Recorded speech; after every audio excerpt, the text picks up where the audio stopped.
Vocês sabem muito bem que os Estados Unidos, assim como outras superpotências militares, são iguais filhos mimados. Quando as coisas não saem do jeito que eles querem, eles fazem birra. Nesse vídeo eu vou contar a vocês a história do dia em que o Brasil peitou os Estados Unidos e rompeu até mesmo um acordo militar com os norte-americanos. Sejam todos muito bem-vindos. Para quem ainda não me conhece, muito prazer. Eu sou Felipe de Deus e esse é mais um vídeo do canal Vamos Falar de História. Já vai deixando aquele seu joinha para fortalecer o trabalho que eu desenvolvo com carinho para vocês aqui no YouTube. Se você ainda não é inscrito, por favor inscreva-se e ative o sininho da notificação. Ativar esse sininho é muito importante, pois toda vez que eu postar um vídeo novo aqui no canal você será notificado. Então confere se o sininho está ativado para receber todas as notificações aqui do canal. E olha que essa semana tem muito vídeo histórico polêmico que vocês vão gostar.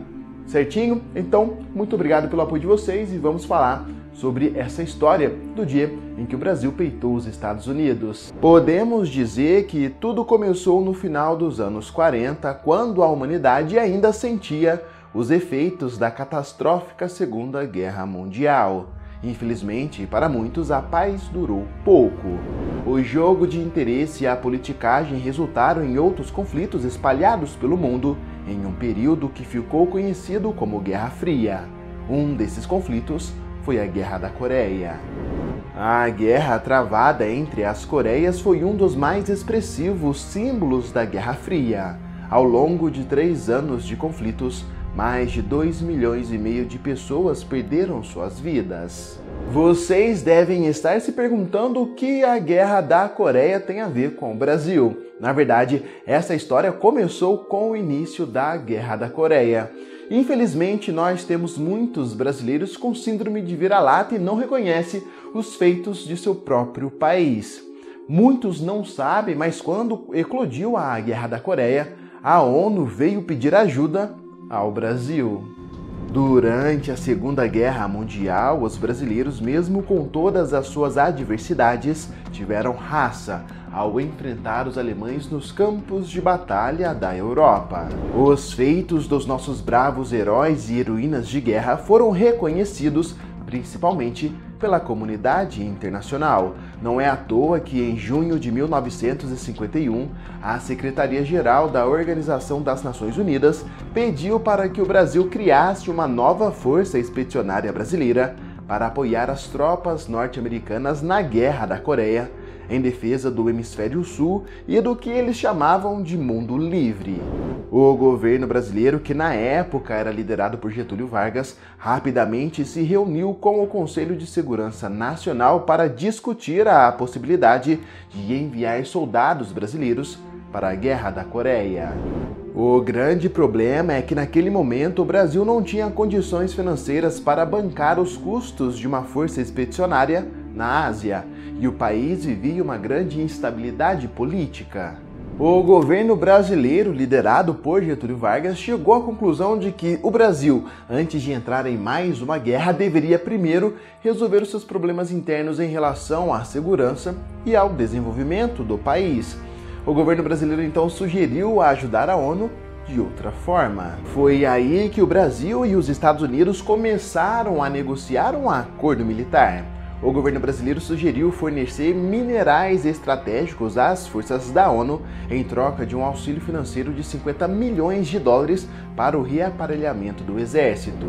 Os Estados Unidos, por sua vez, queriam assinar um acordo similar à Convenção Militar de 23 de maio de 1942, que estabeleceu uma estreita colaboração militar entre brasileiros e norte-americanos, criou comissões técnico-militares para empreender os estudos necessários à defesa mútua e, entre outras coisas, garantiu às tropas dos Estados Unidos o uso de instalações navais e aeronáuticas do Brasil. João Neves da Fontoura, que na época era ministro de Relações Exteriores do Brasil, representou o governo brasileiro nas negociações negociações, enquanto Herschel W. Johnson foi o representante do governo norte-americano.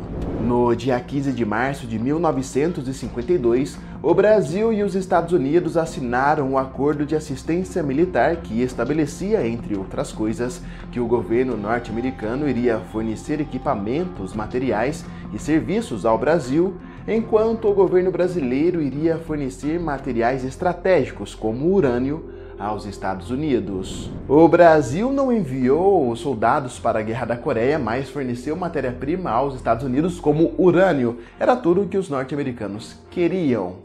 E como tudo na vida tem os dois lados, como sempre vai existir os dois lados da história, ao mesmo tempo em que esse acordo trouxe pontos positivos ao Brasil em relação ao nosso desenvolvimento militar, a ala nacionalista do nosso país não concordou com o acordo, justificando que favorecia somente os interesses dos Estados Unidos e selava o alinhamento automático do Brasil com os Estados Unidos, alimentando ainda mais a polarização da Guerra Fria. Durante mais de 2 décadas, esse acordo militar rendeu bons frutos para ambos os países.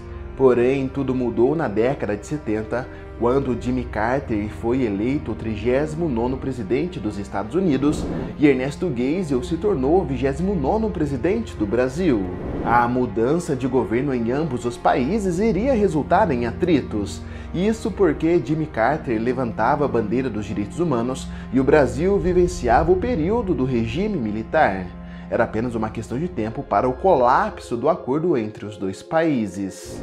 No dia 4 de março de 1977, a embaixada norte-americana entregou ao Itamaraty um relatório enviado pelo Departamento do Estado do Congresso dos Estados Unidos, considerando ruim a situação dos direitos humanos no Brasil. No dia seguinte, Ramiro Saraiva Guerreiro, então secretário-geral do Itamaraty, notificou a embaixada norte-americana que o governo brasileiro recusaria a ajuda militar dos Estados Unidos de 50 milhões de dólares em protesto contra a vinculação dessa ajuda à averiguação da situação do Brasil em relação aos direitos humanos, conforme estava previsto no relatório do Departamento de Estado entregue no dia anterior. O governo brasileiro, liderado por Ernesto Geisel, justificou alegando que não tinha fundamento questões internas do Brasil serem analisadas por órgãos estrangeiros, nesse caso, a questão dos direitos humanos. A embaixada norte-americana respondeu emitindo uma nota explicando que, de acordo com a legislação vigente nos Estados Unidos, o Departamento de Estado tinha que entregar ao Congresso um relatório sobre a situação dos direitos humanos em cada um dos países que recebiam assistência para a segurança dos Estados Unidos. Nós sempre vamos ter os dois lados da história, isso é inevitável, e a melhor maneira de você formar a sua opinião é sempre estudar o primeiro, segundo, terceiro, quarto lado da história para que você possa moldar a sua opinião da forma mais justa. Fato é que durante o regime militar os direitos humanos aqui no Brasil não eram respeitados e Ernesto Geisel não queria que isso caísse na mídia internacional. Fato é que os Estados Unidos, liderado por Jimmy Carter, queria moldar a dinâmica do Brasil de acordo com seu viés e esperava que o Brasil fosse ceder à pressão exercida pelo presidente norte-americano. O engraçado é que naquela época, tanto os Estados Unidos quanto o Brasil não eram exemplos dos direitos humanos. O Brasil peitou os Estados Unidos e no dia 11 de março de 1977 rompeu o Acordo de Assistência Militar de 1952. O rompimento foi visto como algo positivo no Brasil, até mesmo pela oposição, que, embora repudiavam as transgressões dos direitos humanos cometidas no país, considerou o rompimento um ato de independência. Realmente, os Estados Unidos não estavam acostumados ao posicionamento negativo dos países que naquela época eles julgavam inferiores, e o Brasil foi lá e peitou os Estados Unidos. Mas, como tudo na vida é um grande jogo de interesse, de política, não demorou muito para que os dois países americanos voltassem a ter cooperações militares. Espero que vocês tenham gostado dessa história. Não deixem de ativar o sininho da notificação, de deixar o seu joinha, de se inscrever no canal e compartilhar o vídeo. Fiquem todos com Deus e nos vemos aqui mesmo no canal Vamos Falar de História. Até mais!